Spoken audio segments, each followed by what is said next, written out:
Because I think that many people will tell you and spend their lives telling you what you cannot do, what you should not do, what you will never be able to accomplish. They'll tell you why your ideas will not work, why you will fail when you try something you haven't done. And her point was, they're idiots and you shouldn't listen. And I think my mother would be in a position to know. My parents are both immigrants to this country. They met in 1958. My dad is white and Australian. My mother is black and from Cuba. And they met because they both went to daily mass. My mom would walk, but my father had a car, and he would drive up next to my mom and basically hit on her.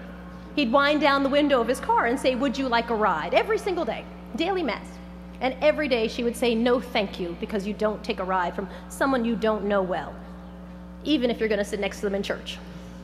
One day, she said, "Yes, I would like to take a ride." And they made a date to go on a date.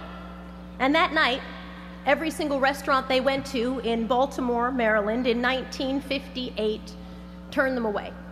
Because my mom is black and my father's white. And they would say to my father, "You can come in," but to my mother, absolutely not, and certainly not together. So my mother, eventually, after being turned away from every restaurant, took my father back to her apartment and made him an amazing meal of Cuban food, because she's a tremendous cook. And she would share that story with me and my sisters. And her entire point was, "See, girls, if you could cook, you could get a man." I like to say, I can't make it, but I can make it happen.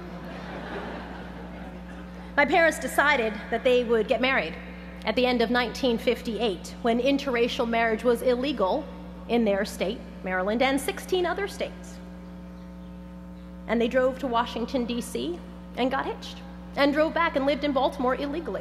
And when their friends said, "Whatever you do, don't have kids, because biracial kids will not fit in this world," I'm number 5 of 6. My parents were terrible listeners every step of the way.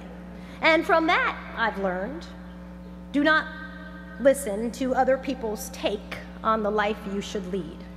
My parents were excellent role models in not listening. So I won't give you any advice today.